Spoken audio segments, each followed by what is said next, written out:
We've started this section of the course by looking at discrete systems in general. Okay, so we started with like any discrete system. And then what we did was we zoomed into a particular type of discrete time system called a linear time invariant system. They've got some nice properties, specifically the property on this little diagram here, that the output of the system is given by the convolution of its impulse response with its input. And that's true for any linear time invariant system.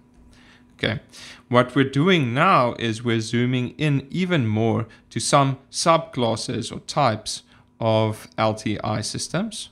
Okay, and that's what's summarized on this little slide. The one type of filter is a finite impulse response.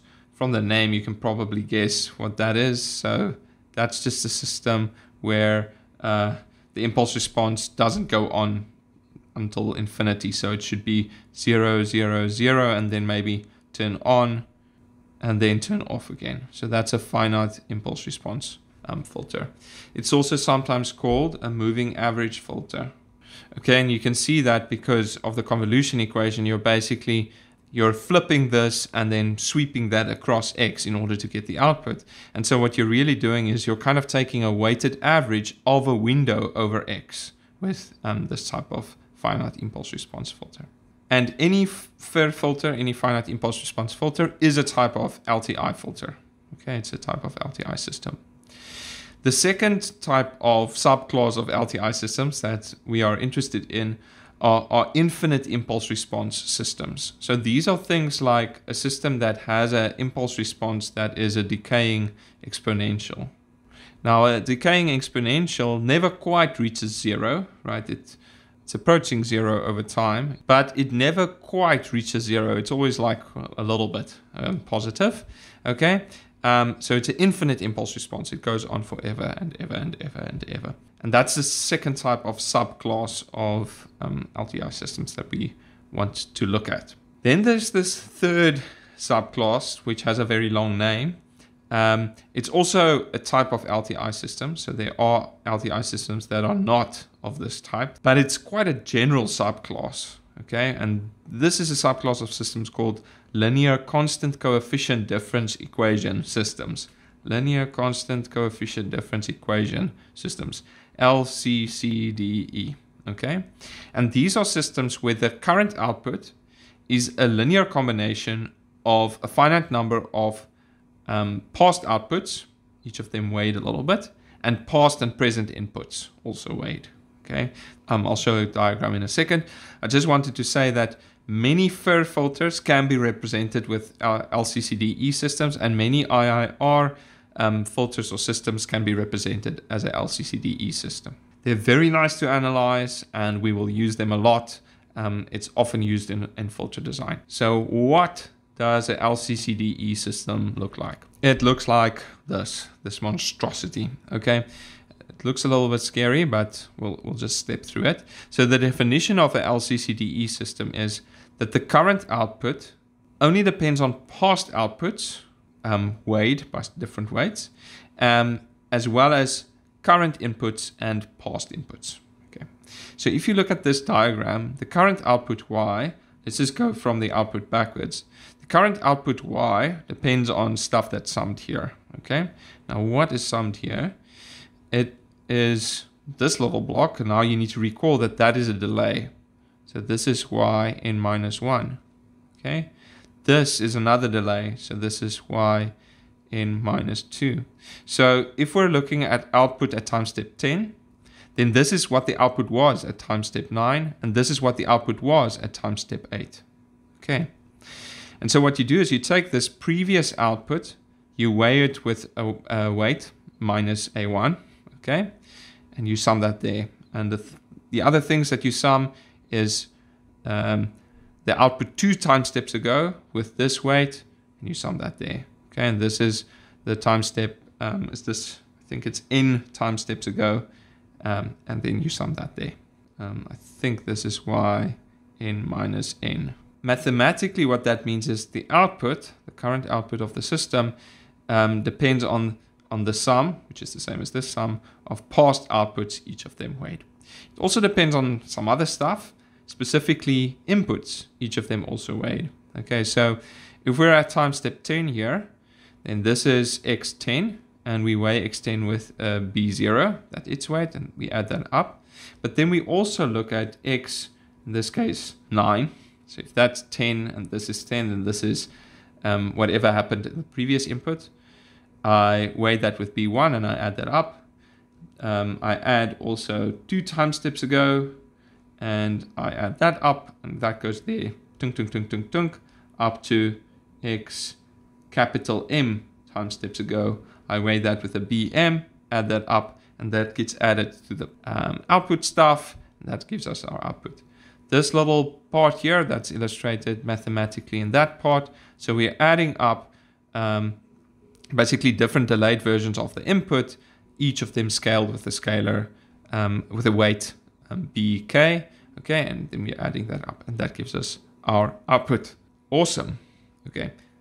Just intuitively, one thing that I wanted to say is actually this part is kind of like taking a moving average of our inputs. We're looking at almost a window of previous inputs, capital M window of previous inputs, and we're weighing that and then summing that up. So this is actually a little FIR filter. It's a finite impulse response filter if you just have that branch, and that's kind of taking a moving average, a weighted moving average of what happened in the past. And then this is feeding stuff back in that we've already produced as outputs. And so this part here is, it's often called, the technical term is autoregressive. Autoregressive just means I'm feeding in my own output to myself and using that to influence future outputs. Okay, so this part here, this is kind of an autoregressive part. This part here is kind of a moving average part. Okay, and this diagram in the way that it's drawn here, this has a specific name. This is called the direct form 1 of the LCCDE systems, direct form 1. And this is often the form I think through and I use to process what happens in the system and kind of think, oh, I have this output, next time step, that output will move there and so on. But it's not the best one to actually implement it. Okay, so there's a more efficient implementation called direct form 2, which I will quickly explain. This is direct form 1, the one we've looked at before. And what we're basically going to do is we're going to basically just take this side and swap them around. Now, before you do that, you need to just think to yourself, can I do this? Can I just swap them? And the cool thing is, because LCCDE systems are LTI systems, they're linear time invariant, all the properties for linear time invariant systems also hold here. And one of the properties of an LTI system is, forget about the LCCDE diagrams just for a second, but if I have an input xn that I apply to a little chain of systems, so chain system 1, and then I pass the output of that into a system 2, then the output I get here, yn, because it's an LTI system, that will actually just be the convolution of xn with h1n. Then the final output is just the convolution of that with h2n. Now the cool thing, one of the properties of convolution, is that you can swap things around however you want.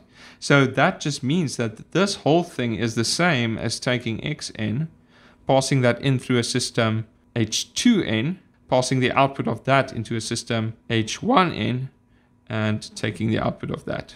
Those two things, if these things are LTI systems, then this and this is exactly equivalent, which is super cool for us because this means that I can swap this block with this block, no problem. Okay, and that's what this diagram does. So I take this one and I just move it later on in the chain. I take this one and I move it earlier on in the chain. Now I want you to look at this kind of picture here that we just have. And let's just call this signal here at that point, let's just give it a name, P of n. P of n, that's also P of n, that's also P of n. Okay, if that's true, then this is P of n minus 1. What's this? This is also P of n minus 1. Okay, this is the next time step, Pn minus 2, Pn minus 2. Awesome, so there's a bit of duplication here, and what we can do is we can actually just merge these ones. And that is what gives us direct form 2.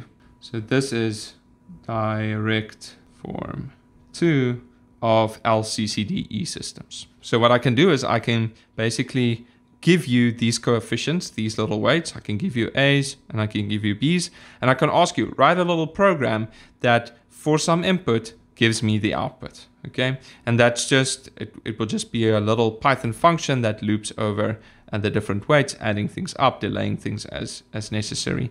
In Python, there's actually a nice package that already does this for you. So in Python, you can use scipy.signal.lfilter, and in a little demo video, I will show you how that works. But basically what you do is you give it a list of these coefficients, you give it a list of these coefficients, you give it some input, and it gives you the output of the LCCDE system. Again, it probably inside use something very efficient, something looking more like this than the direct form 1. But for me, direct form 1 is just the one I think of and work with mathematically. One thing with the LCCDE that I should mention is that just imagine for a moment you've got a signal Xn that you want to pass through some given LCCDE system. What will happen right at the start is that you will actually not have previous output values, right? So you haven't applied a signal yet, so there isn't actually a yn minus 1. In that case, you will have to decide what your initial conditions are for basically starting the system up. Normally you can choose values of 0, but in some cases you might have a different way of deciding what the initial values are. And then the system will have to basically process the signal that you're feeding in, and as you're processing it, then obviously you get actual outputs, and then those will propagate down. But in some cases the system would, I want to say, like almost like warm start. It will have to take some time to basically run in and get actual outputs before it's, kind of properly processing the input that you're applying to it. If that didn't make a massive amount of sense, don't worry about it too much. Just know that when you apply a signal here, you actually need some initial values